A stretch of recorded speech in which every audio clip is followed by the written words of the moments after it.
Partia Demokratike në fillim të seancës plenare kërkoi heqjen nga renditjes të ndryshimit përborjes së Komisionit të Reformës Territoriale. Bashkëkryetari i këtij komisioni Luciano Borghi sqaroi se opozita do të marrë pjesë në mbledhje, ndaj nuk ka asnjë arsye që të hiqen të drejtat që ka aktualisht. Doni ta ktheni në koloni ndëshkimore për opozitën, bëheni.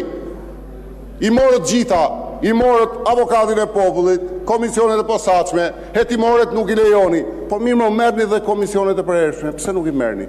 Por ndryshimi i qëndrimit PD-s, gatishmëria e tyre për të bërë pjesë e Komisionit Posaçëm të Reformës Territoriale, u prit me skepticizëm nga socialistët, të cilët vendosën të mos e heqin projekt vendimi nga rendi i ditës. Në mëngjes keni mend tjera, në darkë keni mend tjera. Do presim deri në darkë që t'ju vinë mend e mbrëmjes në darkë, edhe kismet vendosim deri atëherë.